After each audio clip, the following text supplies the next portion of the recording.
Okay, I'm just gonna quickly jump in here right before the video starts and mention that there's some bits in this that are a little bit TMI, and if you don't like anything like that, so it kind of goes into a few issues, operations, etc. So if you're not someone that would like something like that or wants to watch this, then I would suggest you swipe away now and just wait for the next video. Uh, but if you are gonna watch it, then thank you very, very much, and hope you enjoy the video. Let's go.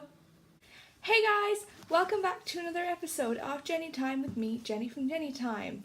In this episode, I am going to do the chronic illness tag, because if you watched like my previous video, this is plural because there's two of them, /3. I've said that I have arthritis, JIA, juvenile idiopathic arthritis. But I also have other chronic illnesses on top of that. So, someone suggested that I do the chronic illness. I'm sorry, I'm just trying to get it up here. Someone suggested that I do the chronic illness tag, so I've decided that I'm gonna do the chronic illness tag, and we'll see how it goes. So there's 10 questions in total. So let's go and start. Okay, so let's start. I have all of the questions here on my phone, and I got stop swinging. So I got them from a website, and I will link the website down below so you can get the questions if you want to do the tag, if you have a chronic illness, or if you want to read this girl stuff because she's answered them as well. But let's start. So what illnesses do you have? This is the first question. So question 1 is, what illnesses do you have? I have a few, but not like too many. Like not like the most of the Spoonie community. Most of the Spoonie community have a lot. If you don't know what a Spoonie is, I will link the Spoon Theory down below and you can read all about that. So let's get into my illnesses though. My main one is psoriatic JIA, juvenile idiopathic arthritis. And that stems from the psoriasis gene, which runs in my family. Psoriasis. I don't have psoriasis, but a lot of people in my family do, and that is where my rheumatologist pinpointed my arthritis to. So yeah, I have JIA. If you want to know more about that, I will link my videos that I've previously done on JIA down below. I also have hypermobility, which means that I can bend my joints further than most people can. It's kind of like being double jointed, but a little bit more dangerous in one way. It means that I can dislocate my joints and break my bones way more easily, or not English, way more easily than most people. And it also means it doesn't mean anything else, that's just what it means. But it also can hide some of my arthritis. That's why I never look as inflamed as I could if I didn't have it. So in one way it's good, in one way it's bad. I also have asthma. I have amplified pain, which means that once my pain gets past a certain limit, it's just becomes out of control. And I also have, this might be like a little bit too much information, but I'm sharing everything with you in this, so if you don't want to know something too much information, I suggest you swipe off now. I have also have chronic constipation, which is like a little bit too much information, a little bit weird to reveal.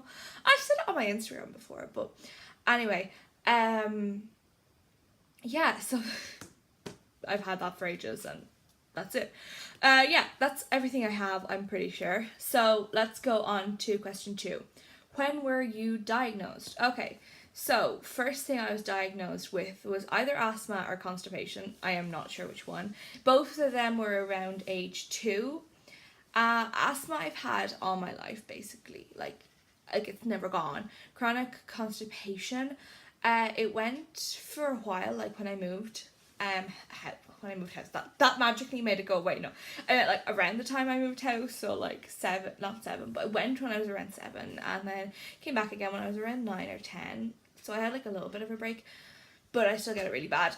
Okay, then next, hypermobility and JIA, they were diagnosed at the same time in 2014. May the 1st, 2014 was when those two were diagnosed. And then I was diagnosed with amplified pain like 2015, early 2016-ish. Just because my pain like completely gets out of control. Like, it's not something that I can stop, but it just means like when my pain is really, really bad, I don't know what's really, really intense or what's not completely intense. And it's like the medications won't help it too much. But yeah. Oh, my phone locked. Yay! Okay, so question 3. Have you ever been hospitalised? Oh, well, yes. Way too many times. So, I don't know. I don't know if I've been ever hospitalised for asthma or anything like that. I don't think I have. But I've been hospitalised like many times for a lot of different things. But let's say for my actual like arthritis and like illnesses, I've been a lot of times. I was in 2011, I think that's when my symptoms first started, which I was basically, my whole body froze in one way. Like, it just, you know, like if you have arthritis, you know that like when your joints become really, really stiff and swollen, like mine used to go like a claw almost. And I was hospitalised then, and the next day it was completely gone. And I was told it was like a virus. That happened twice, but I was hospitalised so many times for the arthritis when they had no idea what it was and they thought it was like a virus. But yeah, so I was hospitalised a lot for that. I've been hospitalised for chronic constipation. I've been hospitalised just for so many things, like complications from my immunosuppressants, and just way too many times to count. I could not tell you the amount of times. Okay, have you ever had surgery? Yes, I have had 1, 2, 3, 4 surgeries and a procedure, I think. Yeah, so I had my tonsils out when I was like 7. And then when I was 10, I had my appendix out through a laparoscopy. Then I had 2 other laparoscopies. One, they were both for like gynae issues. So one was because my fallopian tube or something to do with that was like something stuck to my bowel or something like that. And like, again, too much information. If you don't want to hear all of this, go away now. And then the other one was just for cysts, and then and then I had like a procedure just for something else. But yeah, I've had a few surgeries and I have the scars to prove it. I'm not going to show you my scars though. Do I take medication? Yes, I take Vimovo, which is an anti-inflammatory. I take methotrexate, I take folic acid, I take Zofran, and I take infliximab. Sorry about that, I got a call. Okay, so medications, as I was saying, I think I was about to say I'm also on the infliximab infusion, and you would know nearly all of this if you've ever looked at my Instagram. Which I'll link below. I seem to keep talking about my Instagram, but I update everything about like when I'm in hospital, illnesses, everything like that on my Instagram. So if you want to keep up with my daily life, you can look at Instagram. And then I used to be on like a load of other medications, but if you want to know what those medications are, go look at my other videos. Self promo. Woo! Okay, number 6. What do you wish people knew about chronic illnesses? How tiring it is, and how like doing, again, spoon theory, this links to the spoon theory, but how doing everyday activities that they wouldn't think waste anything, like getting out of bed, getting dressed, having a shower, drying my hair, washing my hair, everything, how it makes you so tired, and how like it's really difficult to do social activities. So, and that like I like certain people, like not everyone, like some of my friends are amazing and they completely understand when I have to cancel, but like just that I can't do a lot. And how dare people just keep calling and texting me. Okay, so yeah, I wish kind of that people knew more about how tiring it was, and I also wish people knew just more about like invisible illnesses that you cannot see. Like, I'm not in a wheelchair and I don't use crutches most of the time, and like when someone looks at me they think I'm completely normal, so don't assume that everything in someone's life is normal and that they're in perfect health just by looking at them, because I'm not. And I know when I look at the streets, someone else could be really, really ill or could have autism or something, and you would never know unless you got to know them. So get to know someone first before you judge them for not being able to do something. That's just something I'd like to say. Okay, 7. How can awareness be raised? Okay, so for JIA, if you're in Ireland, stop texting. I need to reply to this one. So as I was saying, so if you're in Ireland and awareness for arthritis, so JIA or rheumatoid, anything really, I will link the charity. You don't have to donate, but if you want to just learn about it, I will link the charity Arthritis Ireland down below. So that's one way to raise awareness, because we need a third even, like pediatric rheumatologist. It won't help me anymore because like I'm almost 16 and I'll be going into an adult hospital, but it would help so much for all the little kids that haven't been diagnosed yet and that can't, because they are on a waiting list because there's only 2 people that can look after them in the whole country.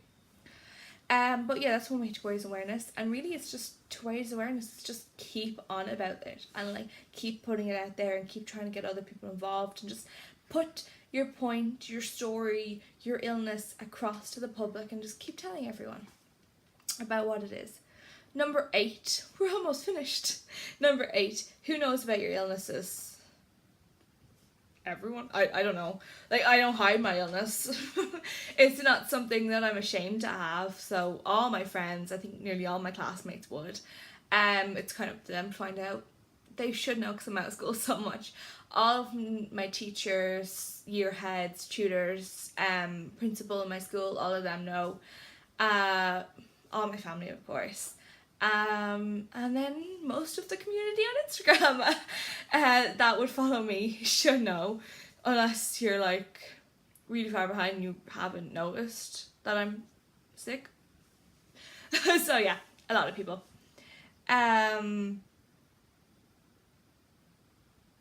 So yeah, they know, like people like that know about my illness, but they don't specifically know how much it impacts, like necessarily. I think some of them do. I could name maybe 3 or 4 that I feel would not understand, because like I don't expect anyone to understand unless you have JIA or really any chronic illness. I don't expect you to understand. I just expect them to kind of feel and be there for me and try and understand and try and like ask questions. Like I'm fine answering questions. Just ask if you want to know. Like if anyone wants to know anything, completely ask them down below and I will reply if you want to know more about it. But yeah, I just feel like there's definitely like maybe 3 or 4 people I could name. I'm not going to, but there's people I could name that I feel understand in one way, not in another way, but like that are definitely there for me. Number 9, how do your illnesses affect your life? I'm pretty sure I already talked about this. Social life. I have my friend and I know they're always going to be there for me, but it still impacts my social life so much because I can like barely ever get out of the house, and when I do I get so tired. But I try and get out with my friends and try to keep up the social life. School, it's impacted my education like so much. It's impacted my mental and physical health. Physical health in one way, but I meant like physical body health, etc. And like it's just impacted every aspect of my life. But you gotta keep strong, you gotta keep going no matter what. And one final question, number 10. Oh, okay, we don't need to see that. Sorry about that. If you want to look at that, you can go to everything. I didn't mean to disclose that to YouTube. Sorry. If you could tell the medical community one thing about your illnesses, what would you tell them? Okay, medical community as in, I'm gonna go, what it means is like the doctors, is that I'm not faking it. I have never made up an illness in my life. I have never faked my symptoms. It's never psychological. Like, the amount of times I've been told something is psychological and it is not. It just, I'm not even going to go there. That's a whole other day. If you want to hear me ranting about that, yeah, I will rant about that some stage on Instagram, probably. If you want to see me rant about that, yeah, you can go follow Instagram. But yeah, like, I've never faked something and really, like, just, oh yeah, that's really what I want to know. And like, for future, anyone who's looking, like future physicians, future doctor, future nurses, always try and be compassionate and like, don't let someone like ever think that you think that it's psychological, or you know, just be really nice to them and have good bedside manners, really. Like, it's very out there. Have good bedside manners and don't treat them like they're below you, because they're patients and you're a doctor. So yeah, I think that is it. Thank you so much for watching. That is all the questions. And if you have any ideas as what videos you want, if it's chronic illness related or really anything, then you can comment them down below or go and DM me on Instagram. I will leave all my links down below as well. Until next time, bye!